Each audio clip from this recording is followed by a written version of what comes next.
نحمدہ و نصلی علی رسولہ الکریم اما بعد واعوذ باللہ من الشیطان الرجیم بسم اللہ الرحمن الرحیم رب اشرح لی صدری ویسر لی امری واحلل عقدۃ من لسانی یفقہوا قولی۔ السلام علیکم۔ دورہ قرآن سن 2025 ہجری 1446۔ آج ہم پڑھیں گے ترجمے کے ساتھ، ترجمے سے گزریں گے سورہ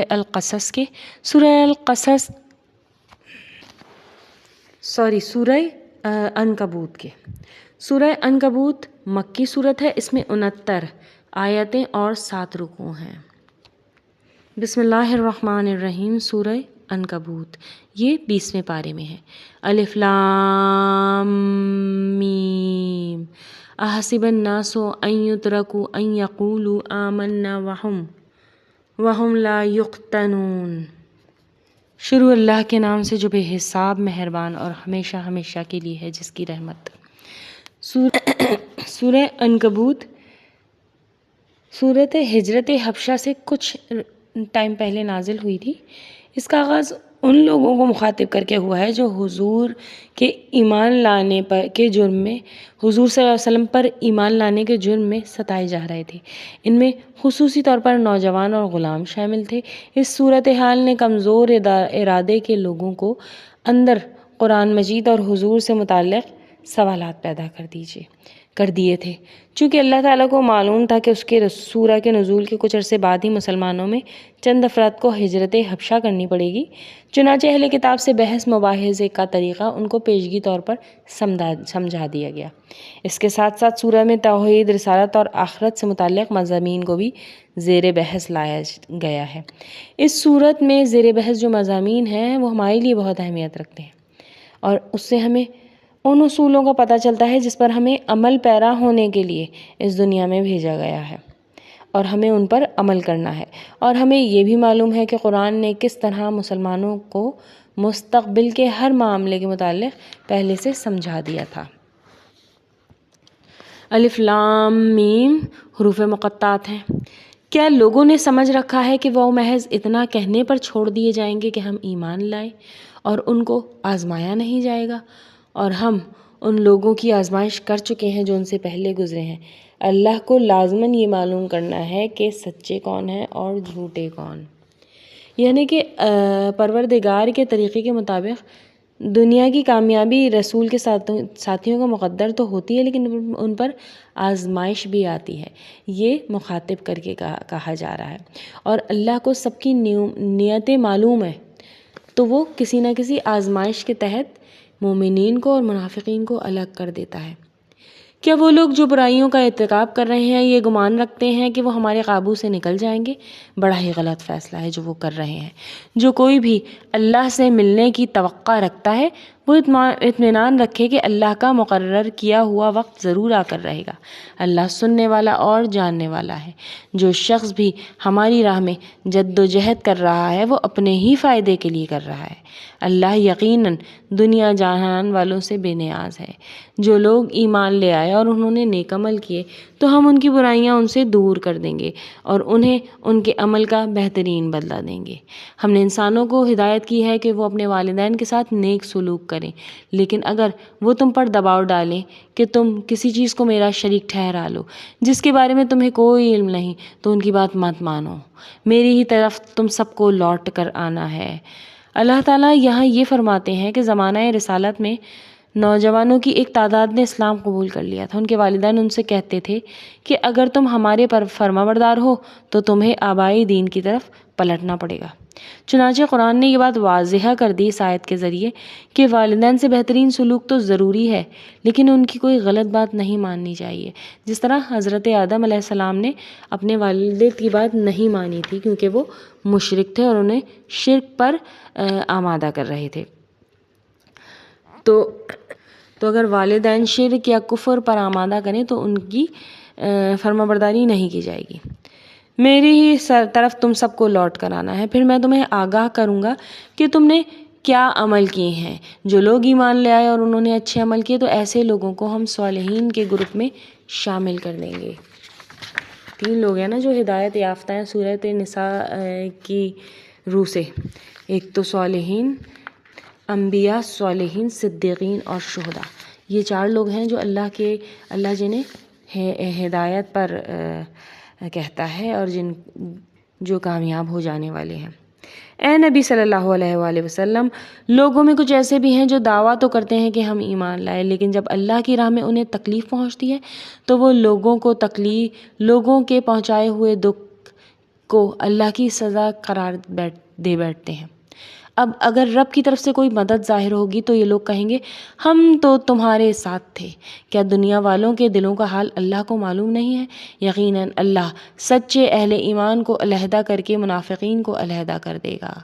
حق کے منکر ایمان والے کہتے ہیں کہ تم ہمارے طریقے پر چلتے رہو، ہم تمہارے گناہوں کا بوجھ اٹھا لیں گے۔ رسول صلی اللہ علیہ وآلہ وسلم کے زمانے میں کچھ دشمنان اسلام ایسے بھی تھے جو مسلمانوں سے کہتے کہ تم اپنے آبائی دین پر چلتے رہو، اگر تم روز آخرت کوئی پریشانی ہوئی تو تمہارے گناہوں کا بوجھ ہم اٹھا لیں گے، اور اگر آخرت قائم ہوئی تو۔ حالانکہ وہ ان کے گناہوں میں سے کچھ بھی اٹھانے والے نہیں ہیں، وہ بالکل جھوٹے ہیں۔ البتہ یہ لوگ روز قیامت اپنے بوجھ ضرور اٹھائیں گے، اور اس کے ساتھ ساتھ دوسرے بہت سے بوجھ بھی۔ قیامت کے دن یقیناً ان سے جھوٹی باتوں کی پوچھ گچھ ہوگی۔ ہم نے نوح علیہ السلام کو ان کی قوم کی طرف رسول بنا کر بھیجا، اور وہ ان کے درمیان 50 کم 1000 برس رہے، 950 سال برس۔ ان لوگوں کو اس حال میں طوفان نے آ گھیرا کہ وہ اپنی جانوں پر ظلم ڈھا رہے تھے، یعنی شرک کر رہے تھے۔ شرک کو ظلم کہا گیا ہے قرآن حکیم میں۔ پس ہم نے نوح علیہ السلام اور ان کشتی والوں کو بچا لیا۔ اس واقعے کو دنیا والوں کے لیے ایک عظیم نشانی بنا دیا۔ اس زمانے میں آبادی غالباً بہت محدود ہوگی، اور جو زیادہ تر حصہ تھا وہ حضرت نوح کی قوم پر مشتمل ہوگا۔ ابراہیم علیہ السلام کو ہم نے رسول بنا کر بھیجا، جب اس نے اپنی قوم سے کہا اللہ کی بندگی کرو اور اس سے ڈرو، اگر تم جاننا چاہو تو یہ تمہارے لیے بہتر ہے۔ تم لوگ اللہ کو چھوڑ کر جن کی پوجا کر رہے ہو وہ تو محض بت ہیں، اور اس طرح تم اللہ پر بہتان لگا رہے ہو۔ اللہ کے سوا تم جن چیزوں کی بھی پرستش کرتے ہو وہ تمہیں رزق دینے کا کوئی اختیار نہیں رکھتی، اس لیے اللہ ہی سے رزق مانگو، اسی کی بندگی کرو، اسی کے شکر گزار رہو، اسی کی طرف تمہیں لوٹایا جائے گا۔ اور اگر تم جھٹلاؤ گے تو یاد رکھو تم سے پہلے بھی بہت سی قوموں نے اپنے رسولوں کو جھٹلایا تھا۔ رسول پر صاف صاف پیغام پہنچا دینے کے سوا کوئی ذمہ داری نہیں ہے۔ یعنی اللہ نے تو ان کو ذمہ داری یہی دے کے بھیجا ہے نا کہ آپ میرا پیغام پہنچا دیجئے۔ آخری خطبے میں آپ صلی اللہ علیہ وسلم نے پوچھا تھا 3 مرتبہ کہ اے لوگوں کیا میں نے اللہ کا پیغام پہنچا دیا؟ انہوں نے کہا، تو لوگوں نے گواہی دی تھی۔ لہٰذا رسول کے ذمے صرف پہنچا دینا ہے، جو آپ کو اللہ کی طرف بلا رہا ہے اس کے ذمے صرف اللہ کے احکام، اللہ کے کام پہنچا دینا ہے اور لوگوں پر حجت قائم کر دینا ہے۔ ابراہیم علیہ السلام نے مزید کہا، کیا ان لوگوں نے یہ نہیں دیکھا کہ اللہ کس طرح تخلیق کی ابتدا کرتا ہے اور پھر وہ اس کو دہراتا ہے؟ بے شک یہ اللہ کے لیے نہایت آسان ہے۔ ان سے کہو زمین میں چلو پھرو اور دیکھو کس طرح اللہ نے تخلیق کا آغاز کیا، پھر اللہ دوبارہ بھی زندگی بخشے گا۔ یقیناً اللہ ہر چیز پر قادر ہے، وہ جس کو چاہے گا عذاب دے گا اور جس پر چاہے گا رحم فرمائے گا۔ یعنی عذاب دے گا اپنے قانون کے مطابق نا، اگر نیک عمل نہیں کریں گے، نافرمانی کریں گے اللہ کے احکام کی تو ہمیں عذاب ملے گا، اللہ اپنے اس سے عذاب دے گا اپنے قانون کے مطابق۔ ظاہر ہے اللہ تو سب سے بہترین انصاف کرنے والا ہے نا، تو ہر چیز کا وہ بدلہ دے گا، اور اپنے قانون کے مطابق رحم بھی فرمائے گا۔ یعنی جس کے جو نیکیاں ہیں وہ بھاری پڑ گئیں میزان میں، ان کے ساتھ رحم کیا جائے گا، اور جو دنیا میں رحم کیے جاتے تھے، اللہ تعالیٰ حدیث کا مفہوم ہے کہ اللہ کے فرمان ہے کہ تم زمین والوں پر رحم فرماؤ، اللہ تم پر رحم فرمائے گا۔ تو یہ ہے کہ اس وقت وہ پورا بدلہ دیے جائیں گے۔ آگے اللہ فرماتے ہیں اسی کی طرف تم لوٹائے جاؤ گے، تم نہ زمین میں اللہ کے قابو سے باہر نکل سکو گے نہ آسمان میں، اللہ سے بچانے والا کوئی سرپرست اور مددگار تمہارے لیے نہیں ہے۔ جن لوگوں نے اللہ کی آیات اور اس سے ملاقات کا انکار کیا ہے، یہی لوگ میری رحمت سے محروم ہو گئے، اور انہی کے لیے دردناک سزا ہے۔ پھر ابراہیم علیہ السلام کی قوم کا جواب اس کے سوا اور کچھ نہیں تھا۔ انہوں نے کہا اس کو قتل کر ڈالو یا جلا ڈالو۔ آخرکار اللہ نے انہیں آگ سے بچا لیا۔ یقیناً اس قصے میں ایمان لانے والوں کے لیے بہت سی نشانیاں ہیں۔ ابراہیم علیہ السلام نے ان سے کہا تم نے اللہ کے سوا جو بت بنائے ہیں ان کی